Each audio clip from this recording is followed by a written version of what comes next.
This is Oft Off Topic, a show where two men with the attention spans of a squirrel try and fail to stay on topic with today's subject.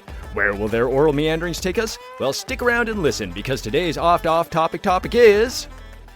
the Russian Baltic Fleet's adventures circa 1905. Nate, what do you know about the Russian Baltic Fleet circa 1905? Well, I do recognize the Russian Baltic Fleet, and as I was gathering earlier, you were kind of practicing, and I heard you saying that sounds familiar, but nothing's connecting, so yeah. I'm not 100% sure. You've probably seen little quick videos or little TikTok things being like, hey, here's one of the stranger things to happen in history, and that's what we're going over today. So are you ready to learn about this fun adventure? Yeah. All right. Our story begins in the late 1800s at Port Arthur, located in northeast China. Why was a place in China named Port Arthur? A very non-Chinese name? Well, British surveyors is the answer there. No more story. Yeah, I see. That make it 100% I wonder why. Yeah. Port Arthur was a very popular area for at this time because the sea trade in the area was an all-time high, and its location was nicely defensible in times of war. It's kind of like a big port, like big C-shaped port where there's only one way to get in and out, and it's very easy to build a fort there and hold off invaders. This is also why every other country in the area wanted a piece of it, them being Korea, Japan, and Russia. About this time, Russia wound up in control of it, doing some pretty interesting methods on how they got control of it over China. Because in the late 1800s, the Boxer Rebellion was happening in China, and they needed some help with that. And Russia was like, "Sure, we'll help you fight these rebels, China. We're buddies and all that." And they set up in Port Arthur to do so and fight off this Boxer Rebellion. And when the fighting was over, they just flat out refused to leave. China was like, "Hey, we don't need your help anymore." They're like, "We know, you can leave." And they're like, "Nah, we like it here." No, we're good. Yeah, we're good. And China, they didn't really have, the oompah to start another war or deal with all this. So they just decided it was easier to, quote unquote, lease the port to Russia and avoid any sort of conflict. So at this point in time, Russia is in control of Port Arthur in China. So basically the reason that Russia pulled this stunt to get Port Arthur is because it was the only useful port that they had access to. The waterways north of Russia, that thing is frozen solid most of the year. And even in modern days, it's almost impossible to get through. And back then it was impossible. And in the west, their only real port was in the Black Sea, which was bottlenecked by the Ottoman Empire, who had control of the inlet and outlet of that. And they basically determined what happened in that sea. So Russia wanted their own thing where they could determine what happens. And Port Arthur was their decision. Yeah, you think, Russia, by no means, I am not a fan of Russia, literally, but, it's like, you see how big the country is, but then you're like, oh yeah, a significant chunk of that is frozen wasteland, and not exactly, and basically wildlife lives there. So I'm not sitting here trying to give a pass for the shitty things they do, but pretty much 80% of all life in Russia, I think, is on the west side of it. That's why it's mainly an Asian country, but it's considered a European country because most of the land is in Asia, but hardly any people live there, and the entire eastern seaboard of Russia is kind of not a whole lot there either. Yeah.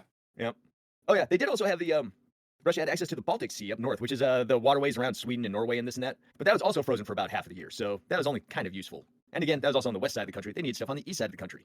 So this leasing of Port Arthur went on rather uneventfully until about 1904, when Japan decided it was their turn at expansionism and decided they wanted to show off their newest weapon, the torpedo boat. And one way to do so was attacking everything in sight, including Port Arthur. When Tsar Nicholas in Moscow hears about the Japanese shenanigans in the east, he knows they have to act fast. A very, very weak Russian navy in the east, and they need reinforcements on the fly. So Tsar Nicholas tells his generals to, quote-unquote, unleash the Baltic fleet, and may God have mercy on the Japanese, because the Baltic fleet won't. Now, I want you to imagine ominous, dramatic music, like something from Warhammer with the most badass troops, getting in these badass boats and about to go off, everything in perfect formation and everything. You got that image in your head? Yeah. All right. Yep, cool. Now picture the exact opposite of that. More like that 1990s movie, Up Periscope. You know that 90s movie, Up Periscope? Sorry, I was getting all geared up. I'm getting all geared up. I had the image, those black armors all lined up, all looking scary, all of them cocking their guns. I'm like, okay. And I was thinking you're about to go, yeah, then they charged there and totally dropped the ball. But no, you're like, oh, never mind that. They, reverse time, and let's pretend none of that happened. 100% the exact opposite. Because, you see, Russia, like we talked about, mostly it's a landlocked land. And mostly it's because they don't have a big navy. It's comprised of two types of people: those who are drafted against their will, or people on the run from someone or something. And most of these people they drafted or were on the run lived so far inland that they had never seen a seafaring vessel at all, or even the ocean, or even a port city, or even knew anything about sailing, really. They just knew wagons and trains and stuff. In fact, here's a quote from right. Yeah. In fact, here's a quote from an officer in the fleet about how inexperienced the soldiers were. Quote, "One half have to be taught everything because they know nothing. The other half because they've forgotten everything. But if they do remember something, it is obsolete." End quote. So yeah, basically you got a bunch of old people who are senile and a bunch of young people who know nothing. On top of this, we were kind of in a weird time for navies where technology was making big leaps for the time. They're going from wind to coal-powered ships, from old-school cannonball cannons to those giant modern cannons firing giant explosive shots and the such. And this led to a lot of quote-unquote Frankenstein ships at the time, where they took old seafaring vessels like old ferries or yachts that people would donate, and they would attempt to update it with new features like strapping giant new cannons on it, and new armor, and big old motors that they weren't intended to have. And oftentimes this would cause the ships to either perform very horribly or literally just sink under their own weight. They'd do all these they would do all these refurbishments to the ships, go to launch off, and it would immediately just bloop down to the bottom of the water. Apparently, the king of doing this was France. I guess France just had this horrible reputation for a time for just sinking half their fleet doing dumb stuff. So good on them. And you think if at some point they're like, I don't know, maybe we should do this smarter. But then, or they're just like, well, we'll keep on doing this till it works. You know? Yeah, probably they had a big shipbuilding contract, and the shipbuilder was like, no, no, no, we keep just throwing them in the water and watching them sink. Let's do it that way. Yeah, let's do it that way. Yeah. Every time I think of something like that, like the Frankenstein, like boats or vehicles, I always think when I worked in a movie theater in these late '90s, and it was down in Georgia. There was this guy, because it used to be cool to hang out in front of movie theaters or hang out at theaters, and this dude pulled up. He had it was the front of a Lexus, the middle of a Porsche, and the back of a Corvette, and he painted all white and pink. And it's like he would pull up every weekend. He would pull up and stand there like the proudest person in the world. He's like, "Yeah, I'm just the coolest." And there would be a lot of people who would come over and look at it because that's very unusual, to see. Yeah, I would want to go over and see that too.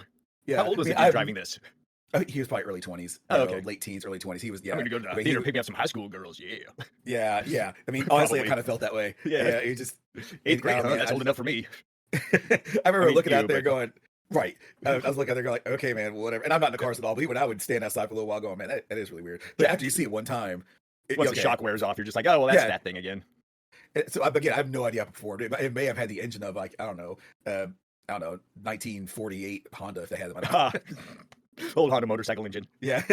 Yeah. Had a look at that lawnmower engine in there. Yep. Yep. So that car that you were just pointing out, that's not a bad example of what the Baltic fleet had. And basically, this fleet was 45 ships that were made up of these Frankenstein horrible boats that barely functioned, and also being piloted by Hilarity country bumpkins. So you can see how this is going to be a good thing going on. Funny thing about this time, though, is the Tsar and the rest of the royal family, they're really out of touch with the way things were. So when they heard the Baltic fleet, they actually did picture like a Warhammer 40K awesome kind of army that was unstoppable. Because they were basically the royal family this time was just basically having gangbangs with Rasputin at the time. They about to get violently overthrown soon.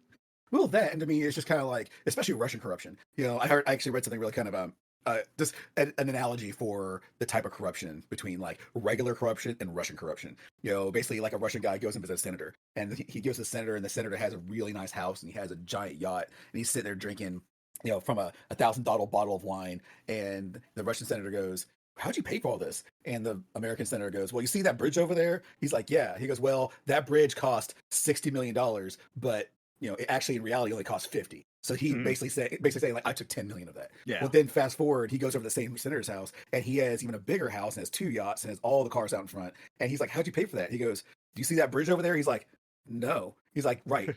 He took all the money. Yeah. It's actually a pretty decent comparison. Yeah. And so like, that's how I picture it there. They're just like, as you go up the chain, the corruption more and more, until finally like, the guy walks in there, he's like, finishes counting his money, goes to the czar. He's like, 40K. That's what we got out there. 100%. Like giant dudes and scary looking armor. And did you know these ships can fly? It's amazing. Yep. There's nothing to be worried about in this front now. Give us more money to finance this. Exactly. Yep. And they just cut a check as normal, went back to partying. Little did they know that soon they would all be dead. And then there'd be a really cool disco song about it, 70 years later. Put in charge of this whole. I mean, if the size of Rasputin's cock has anything to say about it, then it makes sense why they'd be so distracted. Yeah, like, wait, what? I do like the story that Rasputin's grandchildren were still alive in the 70s and heard that song pop on the radio about their grandpa boning the Russian queen. Yeah, that would be. I mean, but by that time, that has to be the least. Yeah, that has to be the least amount of like shame brought on them. True that. Their ancestry. Like a song talking about Rasputin versus everything else. Yeah, at that point, it's like sure, pile on, whatever. Put in charge of this event was Admiral Rozendensky, who had served in the Navy since he was 17 and was pretty well accomplished by this point. And he was probably the best man they had for the job right now. He was also known for his anger and earned the nickname Mad Dog, and was so well known for throwing his binoculars overboard in fits of rage. Ships were required to carry an extra crate of 50 binoculars on board so he wouldn't run out. Like any ship he went on, they had to like stock more extra binoculars because he was just notorious for just chucking them overboard. I liked how they're not like, let's correct his behavior. They're just like, let's just roll with it. Yep. It's another Russian thing right there, I'm guessing. Don't talk back to your superiors. Right?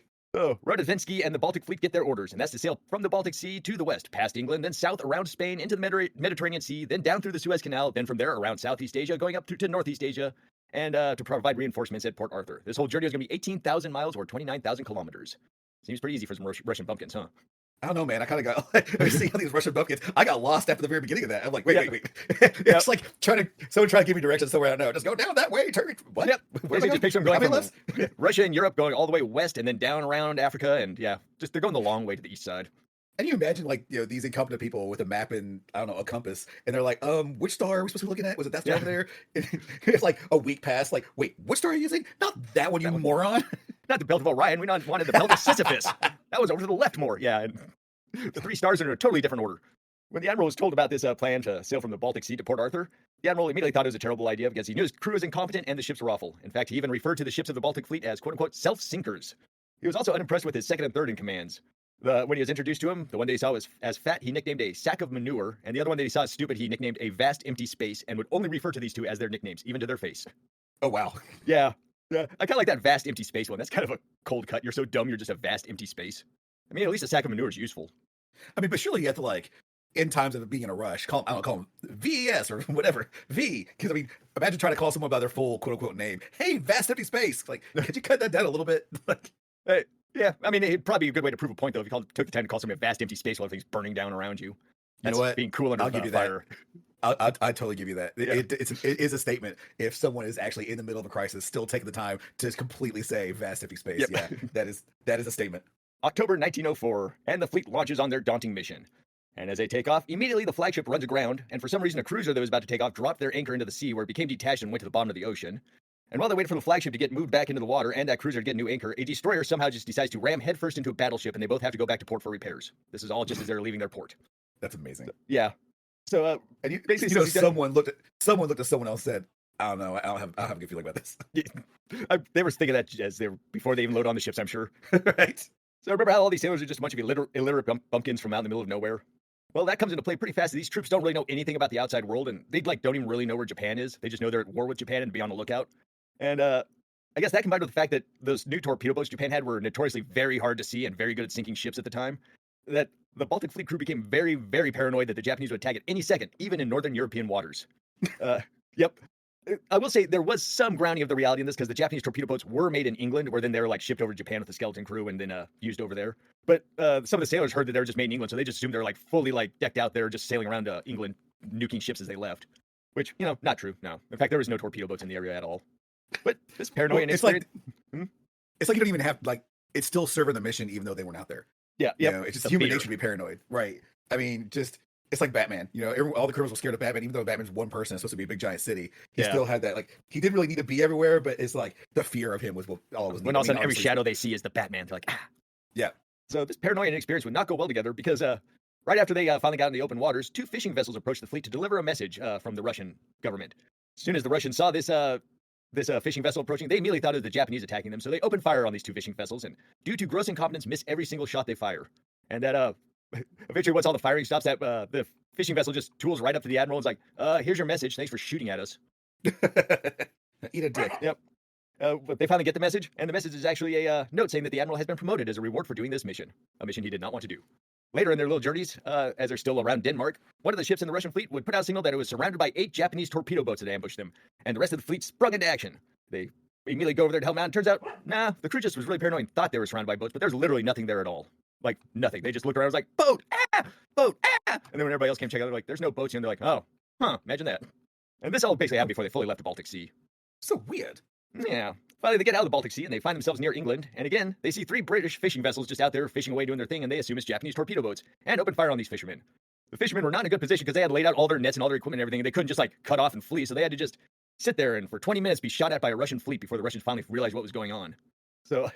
And the thing about that story that really stands out is the fact that, like, they weren't hit. Yeah, well, actually, this one, there was, yeah, we'll get into that in a second. There was a little bit of damage in this one, but, so, 20 minutes of gunfire started happening at these ships, and for those glorious 20 minutes, though, it was pandemonium for the Russian, because there's 45 ships, but they're not all at the front, you know, it's like, you know, you got your 5 ships up front, and then you got all the rest in the back just kind of following orders and this and that. So, the front bunch of ships immediately goes into action, starts firing off and at those fishing vessels. The rear ships hear all that commotion and everything, and they're just like, battle, firing, let's go into combat mode. So immediately, the following boats start doing evasive maneuvers and start crashing into each other and sinking each other. They start confusing their own ships as torpedo boats and start shooting at each other. And because, you know, also just everything's in pandemonium, there's ships being blown up, there's stuff ramming into each other. A bunch of the sailors in the various ships leapt into action, drawing swords and running around trying to fight off borders that didn't exist, and sometimes fighting each other in the confusion. Some sailors thought their boats were sinking and followed what they believed were a protocol for that situation, which was to put on a life jacket and lay flat on the deck and wait for the water to, like, float them up and away. So basically, on these ships, you've got, yeah, that's what they thought protocol was. Put down a life jacket and lay flat on the deck. So I guess when the boat sank, you would just kind of, like, stay floating or something. That's not how that works. The boat would pull you with it. Yeah. Well, remember when we were talking about how these are people who've never sailed in their life? Yeah. Very and true. These people, like, literally never saw a boat or open water or anything. Yeah. And, you know, you keep on talking about these torpedo boats in Japan. You're like, yeah, they weren't anywhere near. It reminds me of how even today, as a stupid man, even today, when I go into a pool, now keep in mind, a pool nowhere near any kind of real body of water, full of chemicals, there's still that lizard part of my brain like, Jaws is in here. because I Yep, saw it, because I remember as a kid, I'm swimming my pool, and there's still that little like Jaws in here. And I yep. saw that fucking movie, and just like there's like shark, like dude, there no, like even if there was a shark, it would die immediately. Oh, we need to make It a horror can't- movie. We need to make a horror movie called Pool Shark, where it's like a shark that lives in any pool, even like little wading pools. It looks perfectly safe when you step in. It's just like, boom. There was Pool actually a shark. funny skit I saw that's kind of like that, where there were sharks in the pool. It was a big giant pool party with sharks in the pool, and they're like, "Oh my god, what are we gonna do?" You know, these sharks, and people would still continue to jump in the pool to play, and they're like, "We can't do anything to stop these sharks," and you're like, "Don't go in the pool." But yeah, just so there's like constantly, the torpedo boats. Like, what are you Yep. talking about, dude? No. So yeah, for 20 minutes we got ships crashing into each other. Some of them firing on fishing boats that are just sitting there, waiting it out. Like I said, a bunch of people running around with swords, swinging at each other and at nothing, and also a bunch of people just laying flat on the deck for no real reason. I can imagine this just being what we would be known as Three Stooges level of hilarity in the military. After that 20 minutes, once the dust settles, one fishing boat had been sunk and 3 fishermen had been killed, but the Russian fleet also managed to hit their own ships and damage them, and killed one of their own sailors and a Russian Orthodox priest on their fleet. One Russian ship reportedly fired 500 shots and did not hit a thing. Yeah, figure that one out. Probably just fired into open water or something. That is peak incompetence. Number one, you should be shooting in the first place, you idiot. And number two, how do you not hit anything? Like, Right. just, were you looking the wrong direction? You know, you're supposed to aim it towards the things you're shooting. Yeah. Well, one thing I could say is maybe there was like so much gunpowder smoke and everything. They were just like, I don't know, just load the cannons and just fire them, see what happens. Yeah, and again, as you said, these are morons who've never even seen the sea before. Yes. So they're just like, I don't know, just keep going Yep. until we get told to do otherwise. Yeah, either we'll survive or we'll die, and I'm fine with dying because I hate this job. This whole thing would be known as the Dogger Bank Incident and almost led to a war between Russia and England, imagine that. But instead of going to war, Russia was ordered to pay 66,000 pounds to the fishermen's families, or roughly $6 million today, and they had to hand over the sailors that were deemed at fault for this attack. Russia made a formal apology, and Britain cut off access to the Suez Canal for the Baltic fleet as part of the punishment, meaning that instead of cutting that little short way down by Egypt, they're going to have to go around Africa the long way, all the way down the Horn to South Africa. Yep. This is going to make their journey far more difficult, to the tune of about 5,000 more miles and at least a couple more months. I get it. You know, these Russia did something real stupid. I don't know. Fuck them. Yeah. It is kind of surprising that didn't turn into a war with all that shelling and stuff. But I guess $6 million is how much 2 fishermen are worth. I think what probably stayed their hand was like they looked at their ships, they looked at their crews, and they just kind of looked at each other and like, there's no way they did this on purpose. Yeah, like, this is true. It's just there's not like one competent person, and like all the people we've seen, this is clearly just the shit of toddlers doing dumb things. Yeah, like so let's just make them not come near us, and just we'll move on. As the fleet starts heading down the coast of Africa to make up some lost time and stuff, because they got to go around Africa now. The fleet managed to lose a ship on their way down the coast, and later when the fleet landed in Tangier port in northern Africa, the missing vessel caught up with them. And that missing vessel had all sorts of stories about how they're cut off from the rest of the fleet by Japanese torpedo boats and had an epic battle with them and barely survived and got out of it somehow unscathed. Later, the admiral found out the missing ship had found some more fishing boats and opened fire on them, thinking they're Japanese torpedo boats again. Thanks to their confidence, they did not hit the fishing boats once. So thankfully, because of that, another incident was averted. However, after the fleet got all back together and left the port of Tangier, one of the ship's anchors cut an underwater telegraph line, leaving the town without telegraph service for 4 days and making the whole area super angry about the Russians. Yeah. They get about halfway down the west coast of Africa, and the fleet is now running low on coal because of this long detour. Since Russia had no holdings in Africa to restock at, and the Brits were very, very angry at them, they had to commission some German ships to deliver them some coal off the coast. Knowing they had a long journey still ahead, they ordered a lot of extra coal, a lot of extra coal, and they had it dumped on the decks of the ships, below the decks, in the kitchen, sleeping quarters, basically anywhere you could store coal they did. They're just like, you guys are now sleeping on beds of coal. Enjoy. The problem with this, though, was that this area of Africa was very, very humid and moist, and all these coal piles on the ship started sucking up all this humidity and becoming quote-unquote wet coal. I'm doing a lot of quotes today. And the problem with this is when coal dust is damp, it's very, very hard to cough out your lungs, and it causes black lung much, much faster. So not long after getting this shipment of coal, a bunch of sailors started dying rapidly of rapid onset black lung. Because, yeah, normally when you get coal dust, you can cough out like a good amount of it, but if it's wet, it just apparently gets in your lungs and just sticks there and builds up. And as you imagine, that's not great. Mm-hmm. That was a really sucky way to go. Yeah, because also just like breathing sure is hard today. Thump. I assume that's how it goes or so. I don't know. Incompetence on top of incompetence. Yeah. It boggles the mind they even made it this far. So as they swing around the southern tip of Africa, thankfully, they hit a huge rainstorm, and this washes off a lot of the concentrated coal dust, but also causes their ships to lose contact with each other for the storm's duration. And when the storm ends, the admiral sends out they got those little flashy light signals or something to communicate between the ships. And they send out these messages, a chain between the people, like, hey, check in, say you're all okay. And this goes fine until they get to one ship who messes up and responds by saying, do you see any torpedo boats? And before the admiral could do anything and be like, what was that supposed to be, or repeat or whatnot, the whole fleet saw the torpedo boat message and immediately panicked and again started shooting and ramming each other and pissing off the admiral like nobody's business. Yeah. Literally, I guess one of the ships just like, do you see torpedo boats? And everybody's like, torpedo boats! Wah! And just started firing and ramming each other. And yep, Good times. Good times. All this death and paranoia has crew morale at an all-time low, so the Admiral gets an idea. They're going to dock in Madagascar and have some shore leave, and they're going to allow the sailors to take any animal they find and bring it back aboard the ship and keep them as pets. Who doesn't want a pet for these trying times, Nathan? So what happens was everybody came back with pets that you wouldn't really think that they should bring back. Like one ship bought let's get a bunch of incompetent assholes who have already jumping at the slightest mention of torpedo and boat, and they're just let's get some animals on there with no restrictions. Yeah, and these guys are also they're like botanists or animal experts too, so they don't really know what's toxic or venomous or all that. And that's kind of what happened, was people came back with pets you wouldn't think they would. One ship apparently wound up with a crocodile aboard as a pet, and that croc eventually made its way to the boiler room, and that made that his home, and sailors would have to like fight it off if they wanted to go in and do any work on the engine. Like they'd have to send in like one dude with a stick, just like fight it constantly while the other guys did work.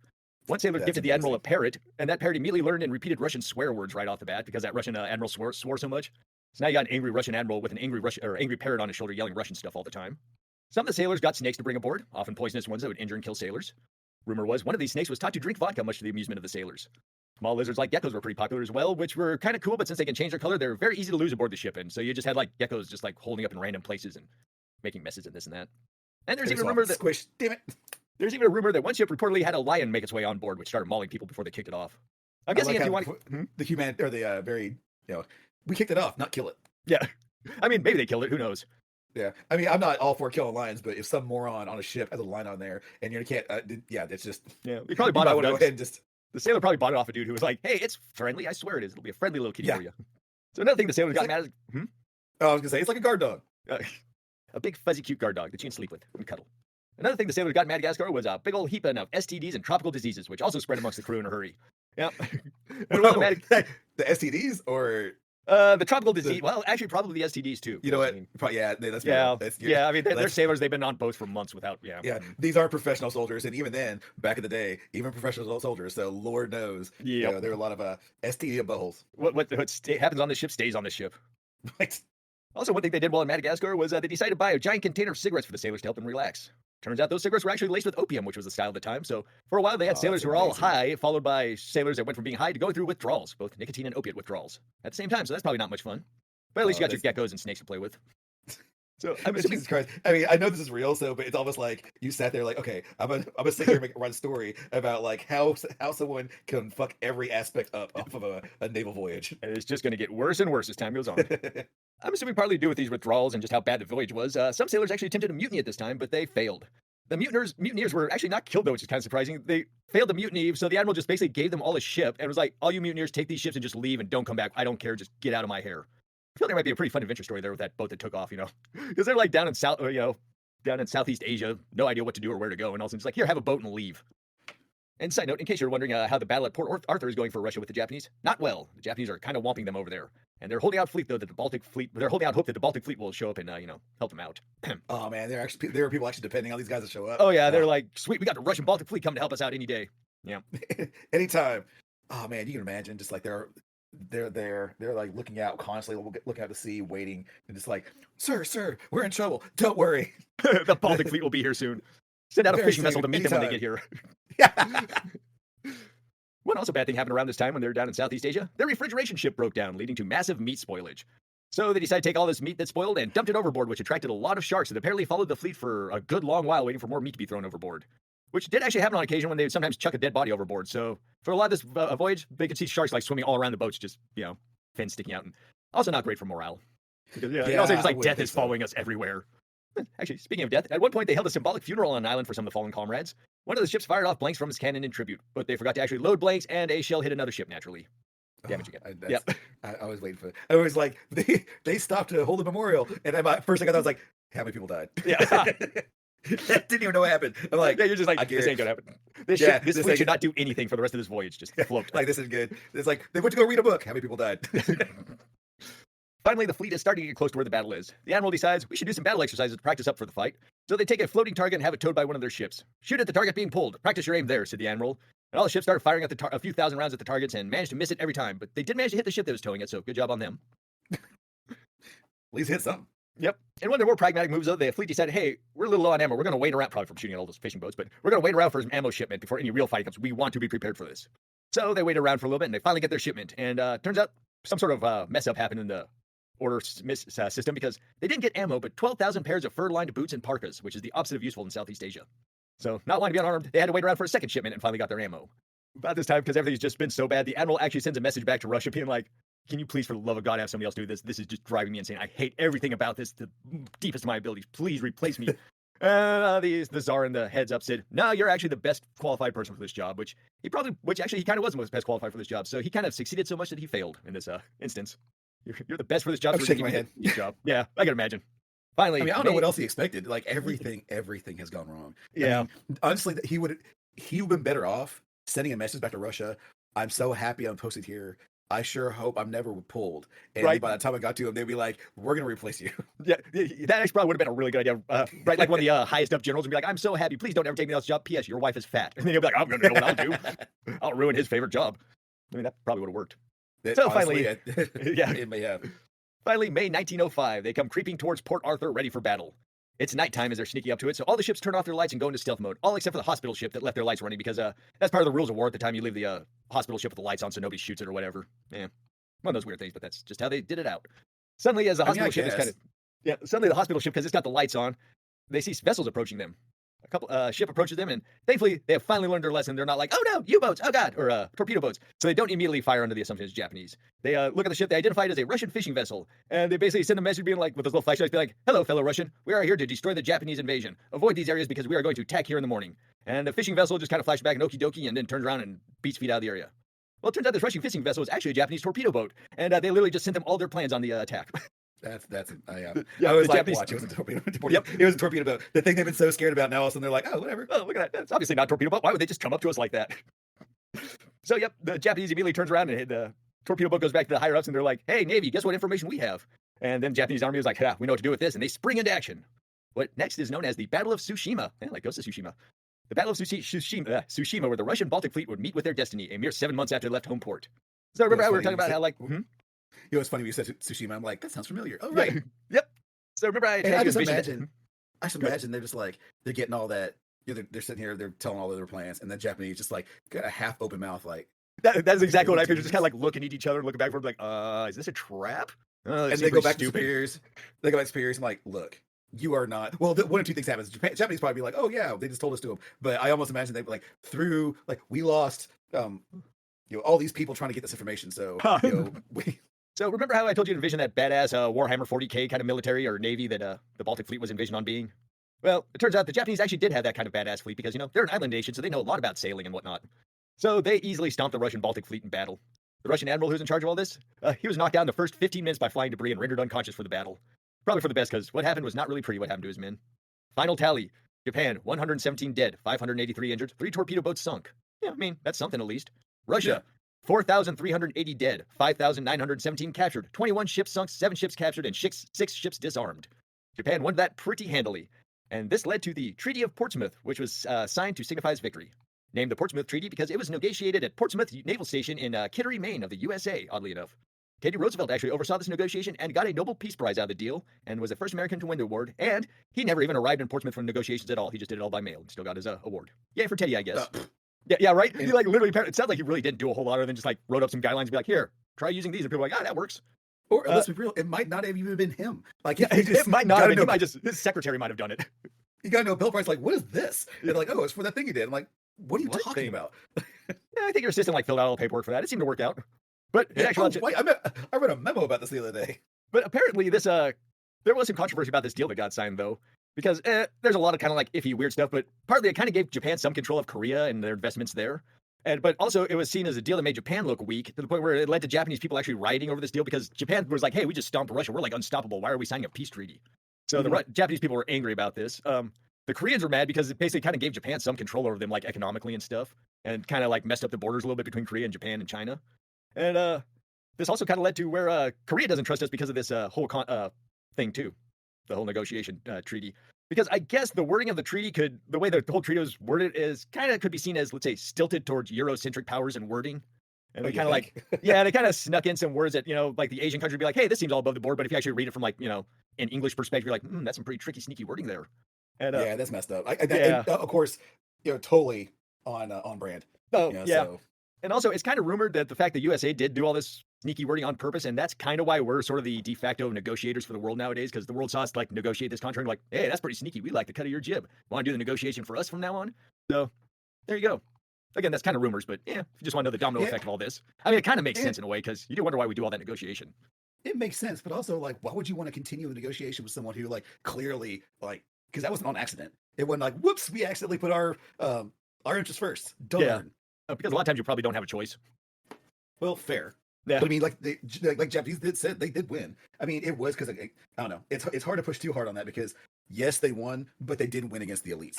You know, actually, I should have finished it up too, because even though the Japanese people thought that they were unstoppable, the Japanese government knew that this wasn't a sustainable thing, and that's one of the reasons they kind of signed the contract or the treaty, was because they're like, yeah, we won this one, but this was kind of like a one-off, and we should be a little more careful, kind of. But the Japanese people didn't see that; they were full of patriotism and all this, rah rah rah, let's go get them. So, yeah, I mean, yeah. Yeah, because when all you read is what's in the newspaper, being like, look, we won against the mighty Russians, yada, yada, yada. Then, you get all hyped up. But apparently the Japanese government was like, we should take what we got here. Are you telling me the general population of a country was jumped the gun and thought and thought they were stronger than they were? Right? Could you imagine that? At least, thankfully, that never happened for the rest of history of mankind. The one time. Russia was actually nice and humiliated by all this. The government decided to have the admiral and the captains of that fleet arrested and put on trial for the debacle. They were found guilty and sentenced to death, but the Tsar commuted the death sentence and changed it to like a year or so of jail time, or like sentence, or time commuted, or this or that. Basically, that's kind of how this all worked back in the day, or probably still does. Big old military screw up. They put on a big trial and they make it seem like they got a horrible punishment, but behind closed doors, they just like, we're not that mad. We just need a scapegoat. So basically, the captains and stuff, they were quote unquote punished, but not really. Well, especially the captain was like, I told you. I reached out. I don't know what more could I have done. He's like, this was not my idea, you idiots. So yeah, he was just kind of like a unwilling patsy and all that. And also, he was unconscious for most of the battle, which is, like I said, probably for the best. I wonder what happened to his cussing parrot. Anyways, how does Russia kind of remember this event? Not really well. From what I was reading about it, they don't even really teach this in like Russian history schools outside of just saying, this wasn't our finest hour. We lost. No further questions. Wait, I said no further questions. Yes, to the gulag with you. So there we go. That is the Baltic fleet battle in Russia, 1905. Nate, did you learn anything? I did actually. I didn't know this happened at all. I mean, it's like I said, I've heard of the Baltic and I've heard of obviously I know the Navy, but yeah, I never heard of this battle. Yeah, yep. A lot of countries don't really like to talk about it because it's not their shining moment in the history. I'm guessing in Japanese schools they probably teach it a lot better though. Well, even the Japanese though, it wasn't exactly like it. They won, but it wasn't their finest hour. I mean, no, it wasn't like this is where they launched off and took control of all of Asia from. Yeah, I mean, it'd be like trying to brag, it's like, hey man, I totally won. I beat this 12-year-old up. It was great. They're like, what do you mean you beat up a 12-year-old? Like, oh yeah, you came in talking shit. That's punch him right in the face. Right in the face. Acting like you're such badass, and everybody else is like the horrified look on their face, like, where's my medal? This is where the ending jingle goes. This is where the ending jingle goes. I don't know if we need one. I don't know if we'll get one. But if we do, then here is where it goes.